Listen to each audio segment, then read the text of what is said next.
Right, let's talk about Harish. It's the same old story, isn't it? An ambitious young man from India comes to New Zealand on the promise of a better life, only to find himself tangled in a web of deceit and exploitation. Harish, a marketing management graduate from Surat, found himself in Auckland, not in a job of promise, but in a dire situation far removed from what he was led to expect.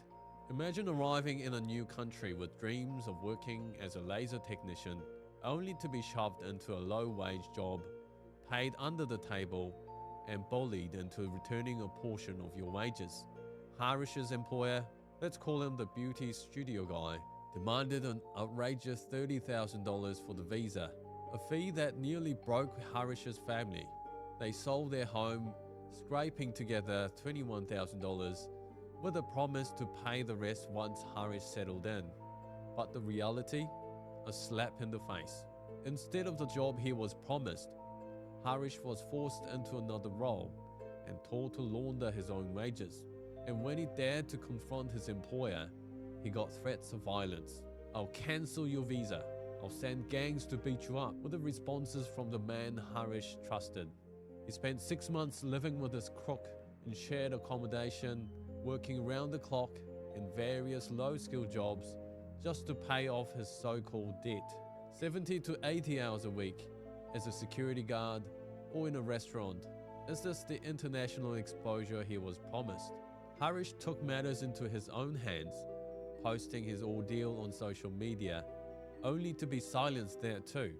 He filed complaints and received the Migrant Exploitation Protection Visa. But here's the catch. The system only gives you a temporary reprieve. After 6 months, you're expected to find a new job or face deportation. Harish got an extension, but what happens when his current visa expires? The Ministry of Business, Innovation and Employment says they're investigating, but in the meantime, Harish and many like him are left in limbo. They survive on odd jobs and the dwindling savings sent from back home. Harish's case isn't unique. He has seen 5 similar cases recently. The pattern of exploitation is clear, yet the system struggles to protect these vulnerable workers. So what's the takeaway here?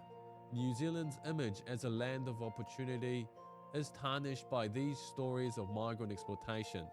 Harish's fight is ongoing, but the real question is, how many more Harishes are out there waiting for justice that might never come?